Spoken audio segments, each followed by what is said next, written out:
जैसा कि पिछले एपिसोड में मैं बता चुका हूं कि देश की एकता, अखंडता, शांति और सद्भाव के लिए इस देश के दो सबसे बड़े समुदाय हिंदुओं और मुसलमानों के बीच प्रेम और भाईचारे की आवश्यकता है, जरूरत है। लेकिन कुछ दिनों पहले हिंदुओं और मुसलमानों के बीच यह प्रेम और भाईचारा बिगड़ा। कुरान मजीद के सूरा 6 आयत नंबर 108 में अल्लाह का हुक्म है, अल्लाह का आदेश है कि अल्लाह को छोड़कर जिन्हें वे अपना ईश्वर मानते हैं, पूज्य मानते हैं, उनके लिए कुछ बुरा न कहो। ऐसा न हो कि बदले में वे हद से आगे बढ़कर अल्लाह के लिए कुछ बुरा बोल दें। लेकिन कुछ नासमझ लोगों ने अल्लाह के इस हुक्म को नहीं माना। अल्लाह के इस हुक्म के विरुद्ध जाकर हिंदुओं के ईश्वर, हिंदुओं के पूज्य के लिए बुरा कह दिया।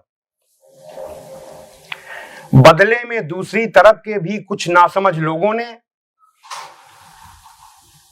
हजरत मोहम्मद सल्लल्लाहु अलैहि वसल्लम, जो मुसलमानों के दिलों के बादशाह हैं, उनके लिए बुरा बोल दिया। इसके बाद देश का माहौल खराब हुआ, सर तन से जुदा के नारे लगे और बदला शुरू हो गया।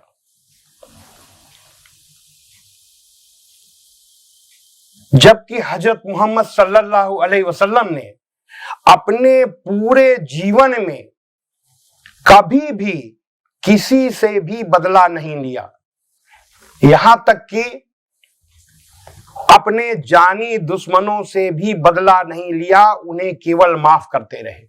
उदाहरण के लिए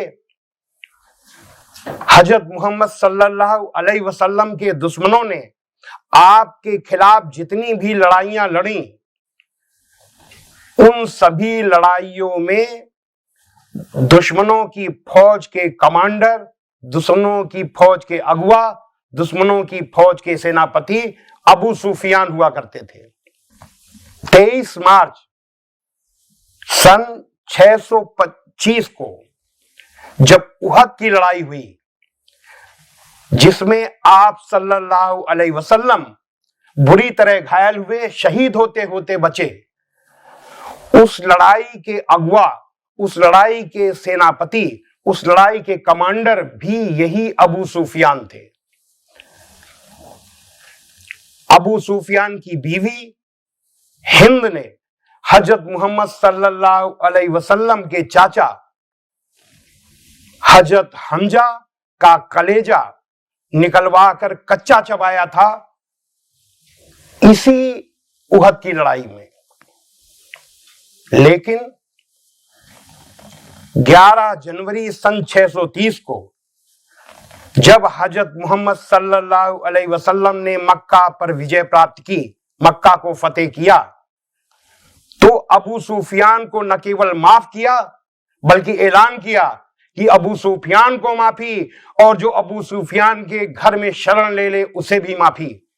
मक्का के लोगों को माफ करने के लिए आपने ऐलान किया कि जो अपने घर के दरवाजे बंद कर ले उसे माफी, और जो हरम शरीफ यानी काबा में दाखिल हो जाए उसे भी माफी। यानी किसी न किसी बहाने सबको माफी, माफी, माफी और माफी। हजरत मोहम्मद सल्लल्लाहु अलैहि वसल्लम एक ही शब्द को जानते थे, माफी, माफी और माफी, क्योंकि अल्लाह ने आपको हुक्म दिया था कि ऐ नबी, माफी का तरीका अपनाओ और भलाई का हुक्म देते रहो और अज्ञानियों से किनारा कर लो।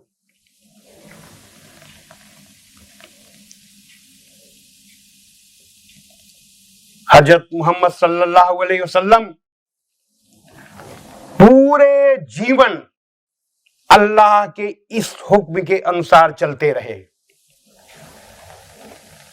यही नहीं, हजरत मोहम्मद सल्लल्लाहु अलैहि वसल्लम ने अपने को बुरा भला कहने वालों को भी सदैव माफ किया माफी नहीं किया, बल्कि आप उनसे नरमी से भी पेश आते रहे। बुखारी शरीफ की हदीस नंबर 6024 में हजरत आयशा बताती हैं कि एक बार मैं आप सल्लल्लाहु अलैहि वसल्लम के साथ बैठी थी, कुछ यहूदी आपके पास आए और आपसे बोले अस्सलाम अलैकुम, यानी तुम्हें मौत आ जाए।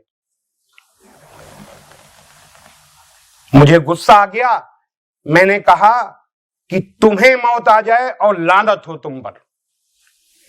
पास बैठे अल्लाह के रसूल ने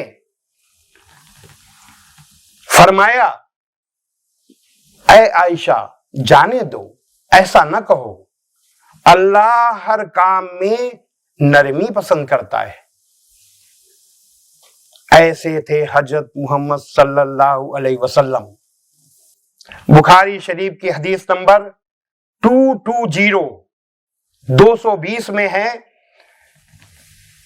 कि एक बार मस्जिद नबवी में जहां आप रहते थे, एक गैर मुस्लिम आया और वो मस्जिद के अंदर पेशाब करने लगा। हजरत मोहम्मद सल्लल्लाहु अलैहि वसल्लम के अनुयायियों यानी मुसलमानों की नजर उस पर पड़ी और उसे वो मारने दौड़े। जैसे ही हजरत मोहम्मद सल्लल्लाहु अलैहि वसल्लम ने ये देखा, आपने तुरंत रोका, खबरदार उसे जाने दो और जाओ एक डोल पानी ला करके उसे साफ कर दो। और सदैव याद रखो, अल्लाह ने मुसलमानों को दूसरों का काम आसान करने के लिए भेजा है, सख्ती के लिए नहीं। ऐसे थे हजरत मोहम्मद सल्लल्लाहु अलैहि वसल्लम। ऐसी थी हजरत मोहम्मद सल्लल्लाहु अलैहि वसल्लम की कथनी। बुखारी शरीफ के हदीस नंबर 6016 में आपने कहा, अल्लाह की कसम वो मुसलमान नहीं, अल्लाह की कसम वो मुसलमान नहीं, अल्लाह की कसम वो मुसलमान नहीं। आपके अनुयायियों ने आपसे पूछा, कौन है अल्लाह के रसूल? आपने फरमाया, आपने कहा, वह जिससे उसका पड़ोसी सुरक्षित न हो। ये है इस्लाम, ये है कथनी हजरत मोहम्मद सल्लल्लाहु अलैहि वसल्लम की। इन सारी बातों से सिद्ध होता है कि हजरत मोहम्मद सल्लल्लाहु अलैहि वसल्लम ने अपने विरोधियों को, अपने दुश्मनों को केवल तलवार से नहीं जीता, बल्कि उनमें से अधिकांश को अपने बहुत ही अच्छे व्यवहार से जीता। हजरत मोहम्मद सल्लल्लाहु अलैहि वसल्लम के इस अमल को देखकर, इस आचरण को देखकर हर मुसलमान का कर्तव्य बनता है, हर मुसलमान का फर्ज बनता है कि वो अपने अच्छे से अच्छे अमल से अच्छे आचरण से मुसलमानों को और अल्लाह के दीन इस्लाम को अच्छा सिद्ध करे। कुरान में अल्लाह के हुक्म के अनुसार किसी के भी पूज्य को, किसी के भी ईश्वर को बुरा न कहें। हजरत मोहम्मद सल्लल्लाहु अलैहि वसल्लम के दिखाए रास्ते पर चले और याद रखें कि इस्लाम बदला लेने का मजहब नहीं है, इस्लाम लड़ाई का मजहब नहीं है, बल्कि इस्लाम दया का मजहब है, इस्लाम सब्र का मजहब है, इस्लाम शांति का मजहब है, यानी इस्लाम दिल जीतने का मजहब है। ओम शांति शांति शांति।